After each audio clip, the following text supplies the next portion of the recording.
Good morning, everyone, and welcome back to the Sedona International Film Festival. I'm Carol Kahn. We are coming to you live from Sedona Rouge Hotel and Spa, who is one of our sponsors for this year's festival, along with Broadcast Rentals and Sedona Advertising Agency. Thank you to our sponsors for participating in this year's festival. And it gives me great pleasure to introduce you to a film about Chuck Leavell and Tree Man. It's called The Tree Man. And Allan, please introduce yourself and your role of the film. Well, I'm the director, Allan Farst, on the film that's been working on this for a little over 3 years with Chuck Leavell, following him all over the world, probably 4 or 5 countries, been with the Rolling Stones and filmed on stage with him and Eric Church and other places, all the places that he wiggles throughout his time being a rock star. That's what we do. Yeah, I want to show the clip, but first I want to talk to you just a little bit about that. So has this been like a dream of yours to actually interview, or, I mean, iconic, musicians that you were dealing with? So has this been a dream for you? I was always a big music fan, as a kid. I always, I'm very in tune with music. It kind of moves me, and all the commercials and things I had shot up to this point. And I was looking for something that was going to be high profile to work on. And I had a record label, and I had worked with Chuck 15 years ago before I started this, so I've kind of known him for about 20 years now. But it just made sense when this kind of came about. I was in Vegas at the time working on a commercial. I had one night off. I looked up online. I said, "Oh my gosh, the Rolling Stones are in town. I got to call Chuck." So I called Chuck. I didn't think he'd call me back. It was show day. He called me back in 20 minutes. He's like, "Hey man, where you at?" I said, "I'm in Vegas." He goes, "I'm in Vegas." I said, "Yeah, I know." So anyways, long story short, Mick got laryngitis. They didn't do the show, and they canceled. So Chuck and I were on the phone for 20 minutes talking about what I had been filming, what he had been doing. And then the shoe dropped that, he's like, "Hey, you ever thought about doing a documentary on me?" And it was like a lightning just bolt went right in the room. At the time, I was staying at the Planet Hollywood in Vegas. And my room, every room has its own thing. Mine was Bruce Lee. So I looked over as I'm talking to Chuck, and I see Bruce Lee standing there looking at me like that. And I said, "This is meant to be." So long story short, that's how we started the project. After we finally got going, 2 weeks later, he asked me, well, he said, "Who do you want to interview first?" Because I said, "I want access to everyone, and then we'll see who we can get." And 2 weeks later, I'm interviewing President Jimmy Carter in Atlanta. So that's how it started off. And then we've have over 80 giant celebrities are in here. And it's a testament to Chuck, really, because he's one of the most likable guys on the planet, not only just as a human being, one of the most solid people you'll ever meet, but also him as a musician, what he brings to music, and then all this environmental side. It's a story that I couldn't be more proud to work on, and shine a light on it, if you will. And so it's been a great ride over these last 3 years. Well, let's take a look at the clip, and I want to talk to you more about Chuck. Okay.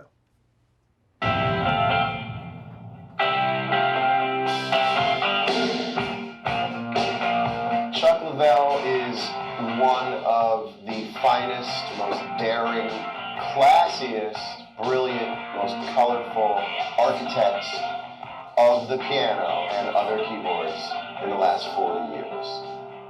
Chuck was selected as the National Tree Farmer of the Year, and people just absolutely were attracted to Chuck. Not because he was a Rolling Stone or a rock star, but because you could tell here was a forest landowner who really cared about his forest, his neighbor's forest, the forest throughout the state of Georgia. He's just a human being that you think doesn't exist anymore.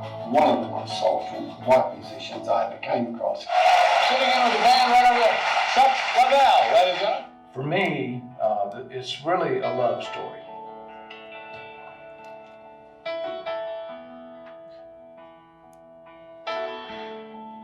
Yeah, 46 years now we've been together. That girl's been mighty good to me. It's amazing to me that he can live that kind of life and be in that kind of place. The who you get to sing the other part and comfortably know is always a problem. I'd say he's done it about the best of anyone I've had doing that.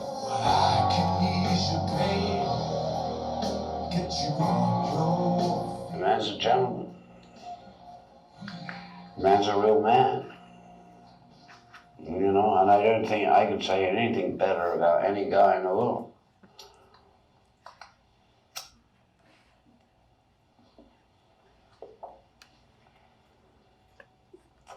You get me?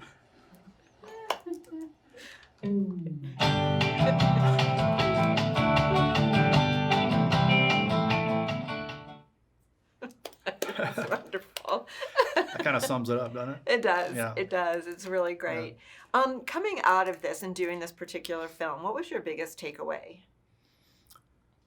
Well, you know, from a film standpoint, I just loved working with Chuck. You know, and getting to just spend all that quality time with him, his wife Rose Lane. They've been married for 46 years, and watching him, you know, I can be with him in Copenhagen on a Rolling Stones show, and 2 weeks later, after the tour is over, we're down on the farm filming, and watching him literally cutting down trees and all his knowledge of, you know, trying to make the world a better place. I mean, the bottom line was with Chuck is he's just simple. And when I say that, I mean, it's like common sense stuff. If we're going to take care of the planet, which we desperately need at this point, there's a lot of things that are just on fire and burning. And his philosophy, though, is if you knock a tree down, maybe plant two for the next guy, you know. And I think if we can all just incorporate a little bit of that philosophy in what we do, you know, the world would be a better place. We could improve it upon it, you know. So. And where was this shot? Well, all over the world. All over the world. We've filmed in 4 or 5 countries. We've filmed a lot in the UK, in London. You know, obviously with David Gilmour, Pink Floyd, Eric Clapton. We filmed on the Stones tour. We were in Copenhagen. So we filmed in some beautiful places. Luckily for me, this is a real rough gig. I got to stay in a lot of 5-star hotels on this one. I don't think many documentaries get that access. But I was very well taken care of by all the people that gave me their time and showed up to do wonderful interviews. I've loved. I mean, you can see the way the style we did it. It's very one-on-one. The way we framed it, it's really looking in camera. We use the 2-way mirrored box trick. That makes the interview really nice when we do it that way. So our camera kind of sits behind the 2-way mirrored box. They actually see me in the image. So it makes the interview a little bit more engaging because they kind of let their guard down a little bit and we kind of get into the stories a little deeper, I feel like. And then we had some nice gear along the way. I'm kind of a gearhead, so you probably notice there's some crane shots in there. And that you don't see on documentaries all the time. So I was fortunate enough to push the producers to say, hey, you know, we need money to do that. I think that really kind of sets the pace for this kind of a film and for Chuck, and having those walkout scenes that we have with he and Rose Lane on the farm, I think really helped tell the story, you know. Right. I think that's a beautiful part of it. You know, I think we look at, you know, these musicians, the Rolling Stones, Mick Jagger, you know, as this iconic symbol, and we don't realize the back life, which I think you pretty much portrayed here. Mm-hmm. Yeah, they're real people. And, you know, I find that the more normal you can be around them, the more they'll appreciate you. I think when it gets weird and you're always looking at them as they are Mick Jagger, then you seem more like a fan. So you just be yourself, you know, when you're on these projects. That's what it is. They want to know about you just as much as you want to know about them. They take an interest in you. What are you doing? Where have you been? What have you been working on outside of this? You know, you have family. You know, I have 3 kids, a wife. They ask you about those things. Was it hard at all at first, like meeting, you know, some of the musicians, John Mayer, Eric Clapton? I mean, these are like iconic names. Yeah. I would be like, I'm not sure I'd be able to talk. Yeah, everything that's led me through my life to this point to make this film, I was fortunate enough that I, you know, had been around David Letterman and on his IndyCar team and Bobby Rahal and those guys. I used to, and still have, but I do all their sizzle reels and all their films for the racing team. I've done stuff with Keith Urban and other musicians along the way. So I think my street cred was pretty good at that point, but I was ready to like really just take it to the next level. And this project I felt had all, you know, you're looking at like little love boxes that you had a lot that you were checking, right? You're going to get Mick Jagger, Keith Richards, David Gilmour, President Jimmy Carter. It was going to be a who's who. we didn't know we were going to get them all when we started it. You know, we thought, I told Chuck, I go, there's at least 80 to 100 people that I would love to get. If we just got half of them, this would be a great film.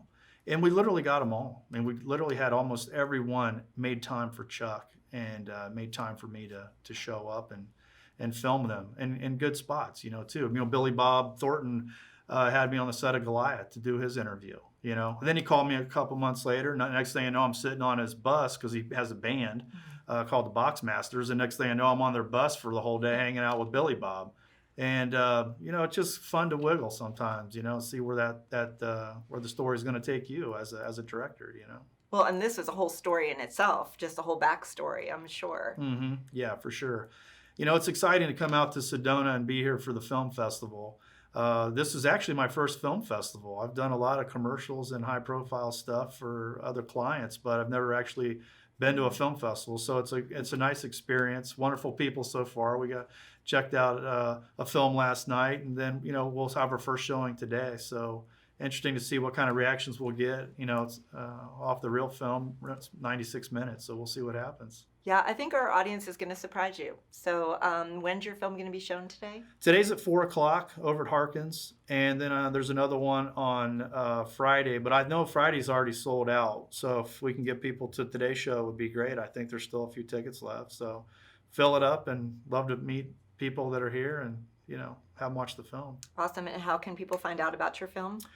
Well, we have a website. It's easy. Chuck Leavell, thetreeman.com. Looks like a lot, but easy to put down on paper. So Chuck Leavell, thetreeman.com, and you can go there and see some behind-the-scenes footages, some comments of Chuck and I, the trailer. You know, there's other things you can get on there and get involved with trees.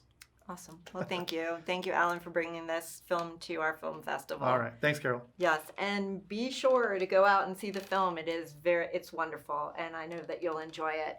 If you're following us on social media, don't forget hashtag Sedona Film Fest 2020 and hashtag Sedona Film Fest 26. We'll be back with more filmmaker interviews after this.